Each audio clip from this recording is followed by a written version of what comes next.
Our country has been sharply divided in how we view police and police practices. We're divided in our views from one culture to another, and we're divided in our views from a police perspective and as a citizen. Why? What are the challenges and what reforms must exist to shift thinking, attitudes, and most importantly, behaviors? Tough questions, tough topic. Today we have tough subject matter experts to tackle the topic and point us to the solution. Grab your pen and paper, buckle your seatbelt, and get ready for a lesson.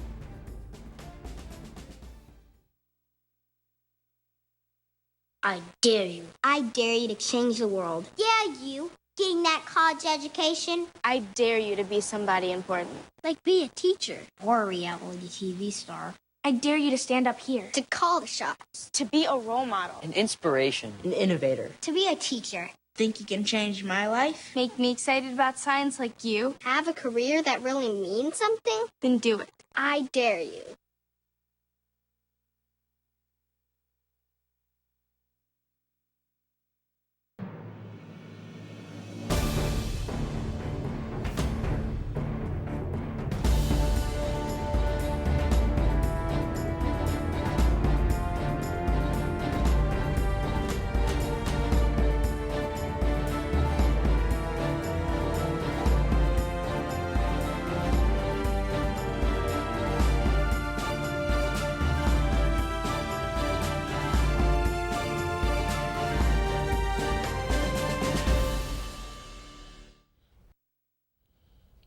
Hello and welcome to the Clarion Call Show. I'm Janice Hatcher-Liggins, your host. So what has led to our divided views on policing? What are the contributors and challenges? Joining us today to provide subject matter expertise in this often difficult discussion are Mr. Ron Hampton. Mr. Hampton served 23 years as D.C. police officer. Community relations was his specialty. Mr. Hampton is former executive director for the National Black Police Association, and he's board member for the Institute of the Black World. We also have Mr. Walter Ridley, president and CEO of the Ridley Group and Associates, a consulting firm providing expertise in criminal justice services and church administration.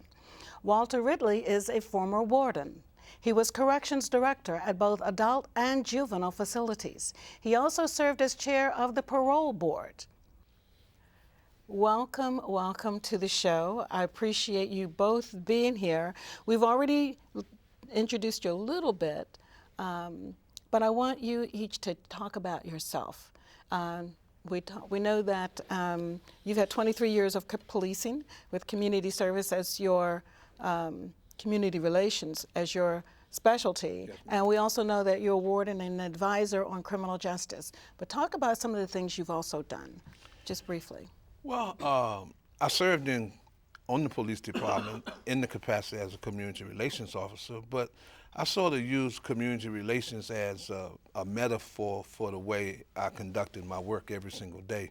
I lived on my footbeat. I lived in Adams Morgan. I actually lived on my footbeat. I had 16th Street to 18th Street, Calorama to Harvard Street. But now that's a very interesting point, because so many people say, well, the police don't want to live where they have to work because they don't want to be associated with it. They want to get away from it. But you lived right on the same beat that you patrolled? Not only that, but as a policy, as a practice, personally and organizationally at that time, we supported residency. In other words, police officers living in the city, with the people where they police, so that they would have a vested interest in the process of public safety, not just policing, but public safety, the whole idea of how we conduct public safety work. So I enjoyed living in the city. I lived on Columbia Road, I worked on Columbia Road, and the people in the apartment building knew that I was a police officer. I didn't try to hide that.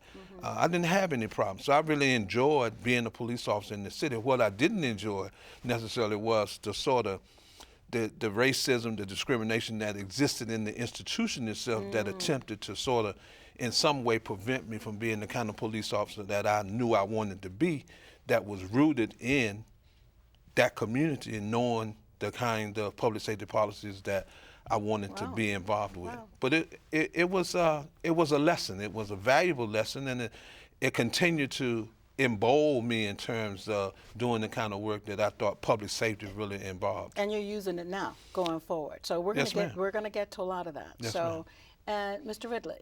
My emphasis has always been on people. I spent a lot of my philosophical involvement in the community. Okay. Treatment, training, working with community groups, even though I was working with large institutions like the Department of Corrections. I even ran a halfway house or two. I did drug treatment, okay? But I found that the real work in corrections is not so much in the institution. The real work is when people leave the institutions and return to the community. That reentry And piece. that reentry piece.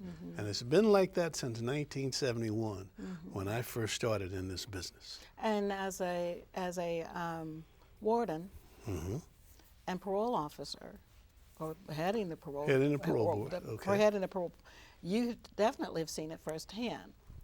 And so the reentry piece is going to be key. We also want to talk about them going in and some of the things that lead to them going in. So let's get back to your point, Ron. Community policing. What does it mean? I mean, what does it really mean, and what should it look like? Well, community policing, I was privileged to be there in 1984, 1985 in Lansing, Michigan, when the academics began to really seriously talk about what community policing was and how they saw community policing evolving over the year. And basically what I got from it is that simply said that the community had a role in developing the policies and practices as it related to what the police officer was doing in the community.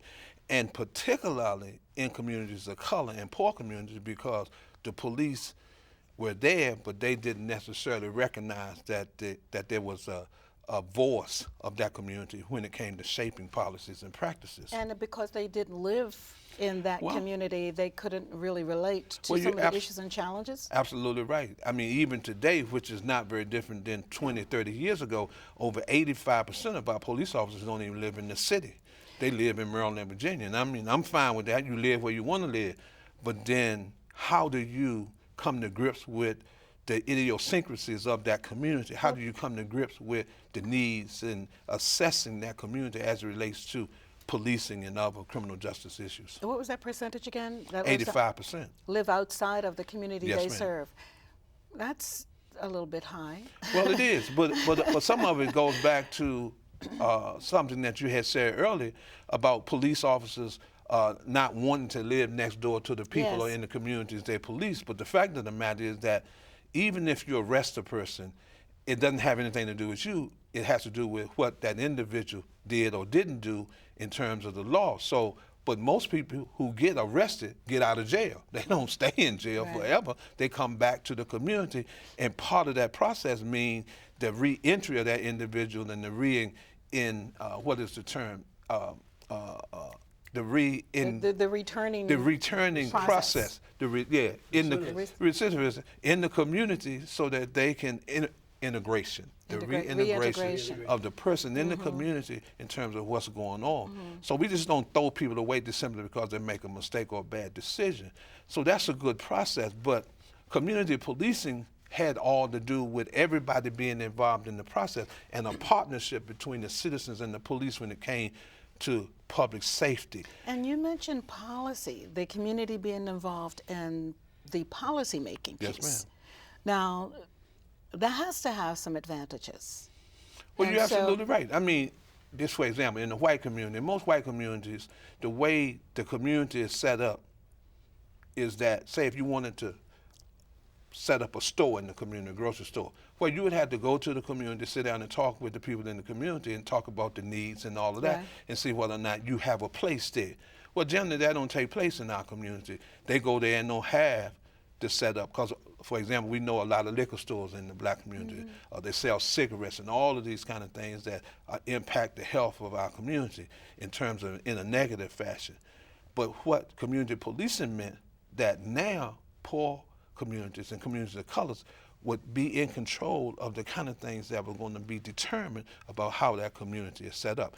And particularly when we talk about public safety, because if there is crime in our community to the level that policing has always talked about, then we need to be involved in that process because we live there. We have a vested interest in the peace and tranquility of that community. Sure. If you don't talk to us about it, then you don't know because see, you don't live there. Sure. Yes. One of the things about public policy is we as a people don't really understand how public policy is made. And we don't get involved in it. It's an educational process. And we have not educated ourselves or our people into how to implement public policy and make public policy.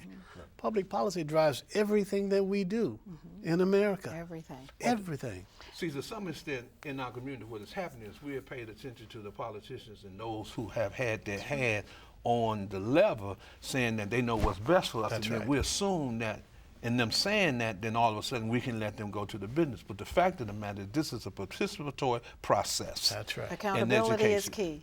Absolutely. And you can't be accountable if you don't know what you're going to be accountable for Right. and how you're holding people accountable. Right. And those were the factors that were present in the community policing model, even though some people say community policing didn't necessarily have a common definition, but it did have a common definition. It meant that citizens were involved in the process and they were a partner, not 60-40, 70-30, but 50-50. So why is there such a difference in the attitude? If you ask an officer what are the challenges, it'll be totally different than if you ask a citizen. Right. Why is there such disparity in the viewpoints? To some extent, I think that occurred when the process of implementing community policing occurred.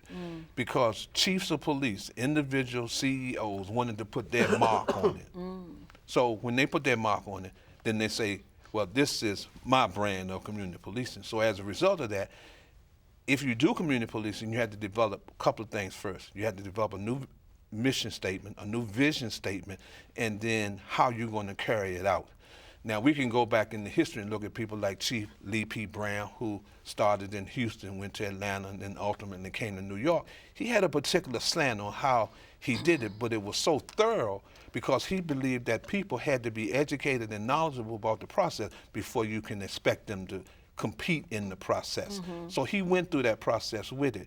90, 60 days of training, education in the process. But some chiefs of police just set aside a group of people whose job it was to do community policing while the rest of the police department did its usual reactive policing. And that didn't do anything for the term or the founders or the academics' definition of community policing. So now we have these varying degrees of community policing, but at the end of the day, we probably don't have any community policing at all today because it has been watered down and there's no integrity. One of the things we have discovered is public safety is a people-helping profession. Right. That's first and foremost. And that's not built into training academies. No. It's not. You really have to have a feel and love for people.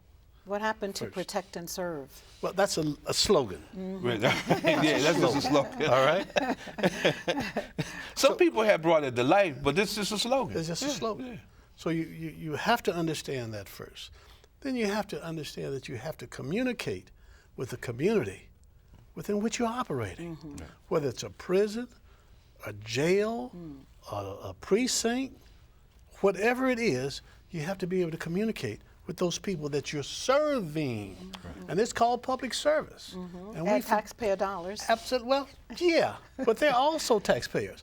I used to ask people who would staff, correctional officers, what if your mother was here, or your brother or your father? How would you want them to be treated? Okay? And the same thing with police officers. How do you want, your mother or father to be treated, okay, on the streets? That's right. All righty. Well, we're going to take a break and we'll be right back. Okay? The community needs the police and the police need the community. So how do we get to common ground? That's next. Stay with us.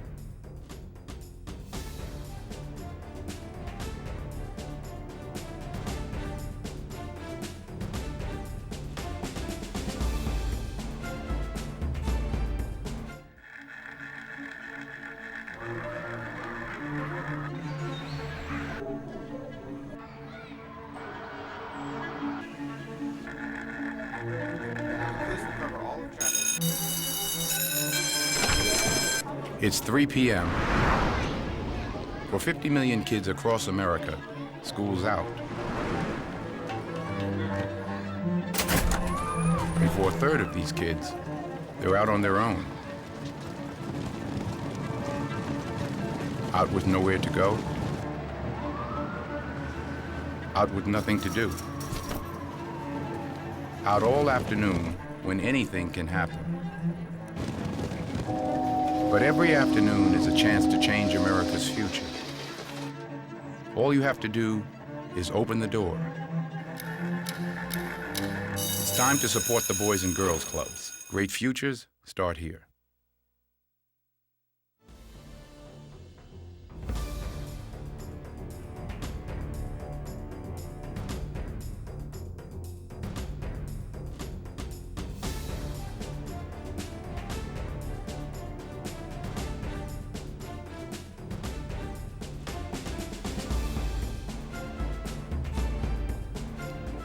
Welcome back. So if the community needs the police and the police need the community, what reforms must exist to shift thinking, attitudes, behaviors on both sides? Joining us is Mr. Walter Ridley and Mr. Ron Hampton. Gentlemen, if we're going to change our attitudes and behaviors, what types of reforms do you say need to be in place? Well, personally, I'd like to see community control of the police, because we haven't had that. What we've had is, or what we have is about 18,000 police departments in America that have CEOs who run their police department. And over the years, we've moved away from the community model, which was natural, not community policing, but just community. For example, most police departments in America are 500 or less people. So those are very community-oriented police departments. They probably know everybody, the officer, know everybody on the police department, know everybody in the community. But when you talk about 13,000 police officers like in Chicago, 45,000 like in New York City, 10 or 13 in LA, 5,000 in Washington, D.C., then there's no way you can know all the police officers. But one of the things that we need to have, I believe, is citizen control of the police. Now, what does that involve? That involves being involved in the policy and practice development in the police department. It involves selection of the chief and firing the chief. It also involves monitoring discipline in the police department and even issuing discipline when it comes to police officers committing crimes against citizens. And that's a big point, because I think some of there's a great deal of distrust. Absolutely. In the community. And it's nationwide. It's not any one particular. No, it's not. And this isn't new. This isn't a new idea either, because we have citizen control of policing in Australia, New Zealand, the UK, United Kingdom. We have it in Toronto, Canada. We have it in other places in Europe. And so we could have it here, but we haven't.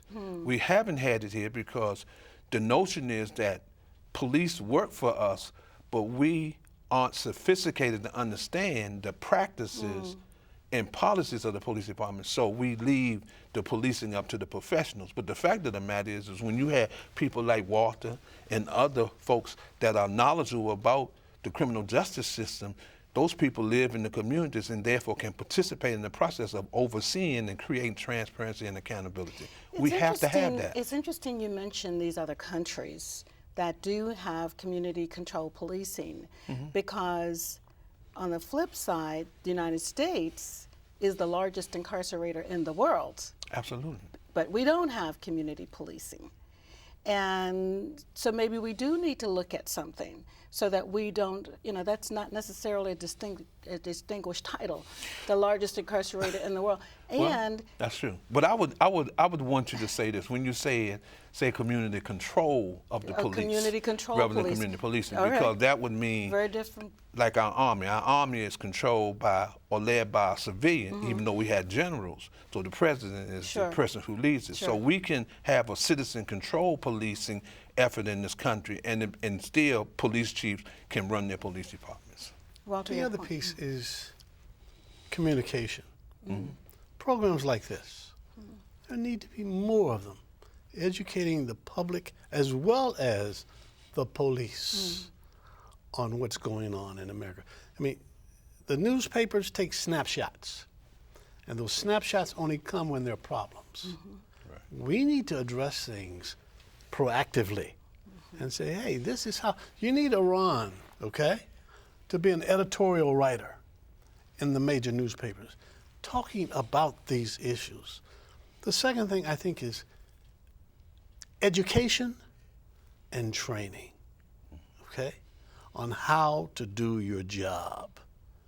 And after a while, you can't legislate feelings, okay, but you can kind of change feelings after you work with people after a while. And then the third thing is selection process. A thorough screening of people, not just for academics, for experience, but how do they feel in their gut, their belly about. Like a psychological testing. Absolutely. Exactly. Maybe even more comprehensive than that. Than that. Yeah, That's right. yeah, because sometimes we can pass the psychological. That's right. But the real question is how are you gonna respond when you meet an individual that you have never met before, but have been conditioned to see that person as a natural criminal or predator. So that's key. So we need to find out how that person is going to behave in that fashion. And there are tests, there are trainings out there where we can get that kind of information and to be able to talk about it. Yes. I moderated a forum in Dallas, Texas. Yes. And that forum was about all people matter. Not just black folks, but everybody. And we had representatives, a cross-section, the community, law enforcement, the judiciary, the business community, everybody. But I did something that Ron reminded me of today. I did my advanced work. I met a white policeman, okay? And I engaged him in conversation. I said, what problems do you have in the black community? He said, I'm scared of black folks. I said, you're what? He said, I'm scared. When I go into the black community, my fear antenna goes up 20 feet. I'm afraid. And so I become a reactionary, all right, rather than anything else. Which said to me, he does not need to be A police officer. a police officer. That's right. Now that is very interesting because just on a quick note, in comparison, I took my only trip in my life to a prison in Cumberland with this group of 52 people, small groups of 6, and we're touring through the facility. Mostly black population. And every time I passed some inmate that was being escorted in or out by an officer, I spoke to that young man because he looked like me. He looked like people in my community or my church or that I see at Target. And some of the other people who were in my group later said how they were so afraid. I wasn't afraid at all. So what I'm saying is, we really need to peel back the onion and look at this race thing because it's unnecessary fear. It is unnecessary fear, and fear does cause you to be irrational and do things that you know, reactive nature. And I want to read something to you that a statement that was made by a white officer that was published broadly. But I'm going to read it to you, and then I want your reaction. He says, I am a cop. If you don't want to get hurt, don't challenge me, even though it might sound harsh and impolitic. Here is the bottom line. If you don't want to get hurt, tased, pepper sprayed, struck with a baton, or thrown to the ground, just do what I tell you. Don't argue with me, don't call me names, don't tell me that I can't stop you, don't say I'm a racist, pig, don't threaten that you'll sue me and take away my badge. Most field stops are complete in minutes. How difficult is it to cooperate for that long? Now, what's your reaction? Oh, he don't deserve to be a police. Why do you say that? Because he doesn't understand what the job of being a police officer is. Yeah. The only justification that one police officer have in terms of doing what he talks about in there is that if you've committed a crime, and even if you committed a crime, you still have rights, and you have to be read to right. So you just can't, you know, just because I ask you questions, it doesn't justify your response to me. But he doesn't deserve to be a police officer. And we've seen situations nationwide lately where, thank God for the cell phone videos. Thank you. All of a sudden, we're seeing things pop up that we've never seen before. I'm glad you said that. But listen, if you'll notice, everything he talked about had to do with a tool, a weapon. Mm-hmm. It wasn't about being a human. Yes. All right? He was using weapons. If you do this, bang, bang, or bang. Right. That's Okay? exactly right. And that's, he shouldn't be a police officer. Well, this is like we were just saying, what happened to protect and serve. In a lot of communities, instead of protect and serve, it's monitor and discipline. Right. And right. And that's we've well, got police are conditioned in our society because we don't have a special place where we go pick people to be police officers. We choose them out of society, and we or they police institutions claim that they put them through a series of training and educational things to try to identify those skills that they want them to have, and then they encourage them to use it. But without the proper supervision, without the proper evaluation process of that individual, we put them out there and then expect them to do things that somehow or another we really haven't prepared them to do. But the key to this is that when we recognize that they can't do it, we need to get rid of them and start cuddling them and hugging and kissing them and thinking that they're going to do better. We need to really get rid of them. In response to some of these shootings that have taken place around the country, we saw some people came out and several officers were shot. And the people who shot them were called assassins. Right. They were also called cowards. We've also seen police shoot people who are already on the ground 16 times, or while their knee was on them, shoot them. What do you call that person? Well, I mean, the one that comes to my mind is the gentleman that was in the car and was giving up his permit for carrying a weapon, and he said he had a weapon, so he was very open and honest about it. And then the police officer shot him in cold blood. So I would call him a coward. So I don't see the difference. And that's not to say that the cowardly action of killing the police officers is right, but that's not to say that killing innocent citizens is right either. And what police officers have as an advantage over the citizen is that they can write a story and justify the killing by saying I thought my life was in jeopardy, and that's a lie, because there's no life in jeopardy in that example that I give with Mr. Castile or the other gentleman that was in Baton Rouge. So it's something wrong with that, and that's why we're seeing and hearing and experiencing the protests that we're having today, because of the cause and effect. Well, gentlemen, would you believe the time is gone? I have enjoyed you so much. Thank you so much. But we will have to do this again. And we will, very shortly. We're going to tell our viewers about it. Today's discussion was just a glimpse of a much broader conversation to be held in October. The Clarion Call, in collaboration with Bowie State University, is presenting a town hall on policing, community relations, and why your vote matters. We urge you to join us October 8th at Bowie State University. Get details and register to attend on our website. Also, remember to register to vote in the November elections. The last day for voter registration in Maryland is October 18th. Even if you are convicted of a felony, as of March this year, 2016, if you have completed your sentence, you are eligible to register to vote. Your vote matters, so please register. We will even have voter registration at the October 8th event at Bowie State, so you can register to vote on site. Please visit again our website for details. That's it for now, and we hope you enjoyed the show. Join us next time, won't you, for the Clarion Call. Until then, I'm Janice Liggins. Blessings to you.